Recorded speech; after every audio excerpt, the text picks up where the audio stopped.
അപ്പോൾ ഞാൻ ഇന്ന് പോകാൻ പോകുന്നത് ഞങ്ങളുടെ വീടിനടുത്തുള്ള മരത്തടി അമ്പലത്തിലെ ഉത്സവത്തിനാണ് കേട്ടോ. കുളിച്ചൊരുങ്ങി റെഡിയായി ഇരുന്നപ്പോഴത്തേക്കും 7 മണിയൊക്കെ കഴിഞ്ഞു കേട്ടോ. ഞാനിവിടെ വീട്ടിൽ കിടന്ന് ബഹളമായിരുന്നു, അവിടെ കൊട്ട് കേൾക്കുന്ന എല്ലാം വന്ന് കാണും തീർന്നു കാണും എന്നൊക്കെ. പക്ഷേ ഒരു 7:45 കഴിഞ്ഞപ്പോഴാണ് കേട്ടോ എല്ലാം അമ്പലത്തിൽ എത്തി തുടങ്ങിയത്.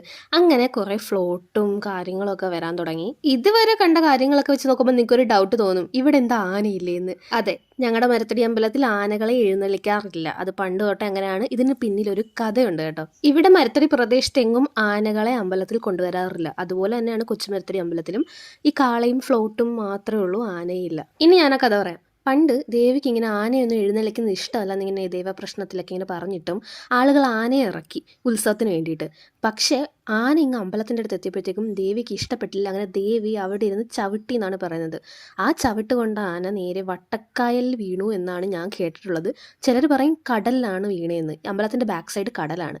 കടലിൽ വീണെന്നും പറയുന്നുണ്ട്, കായലിൻ്റെ നടുക്ക് വീണെന്നും പറയുന്നുണ്ട്. പിന്നെ ആ ആന കയറി വന്നിട്ടില്ല. അതിനുശേഷം ആന എഴുന്നള്ളിച്ചിട്ട് ഇല്ലെന്നാണ് ഞാൻ കേട്ടിട്ടുള്ളത്. അതിനുശേഷം ഈ മരത്തടി പ്രദേശത്ത് പറയ്ക്കോ ഉത്സവത്തിനോ ഒന്നും ആനകൾ എഴുന്നള്ളിക്കാറില്ല. അത് കഴിഞ്ഞ് ഞങ്ങൾ ഉത്സവം കണ്ടതിന് ശേഷം ഐസ്ക്രീം വാങ്ങിക്കാൻ പോയി. അതാണല്ലോ മെയിൻ. വേറെ ഫുഡൊന്നും കഴിച്ച് വയറ് കേടാക്കേണ്ടതെന്ന് വെച്ച് 3 കോൺ ഐസ്ക്രീമൊക്കെ വാങ്ങിച്ചിട്ട് കഴിച്ചിട്ട് പോകാമെന്ന് വെച്ചു.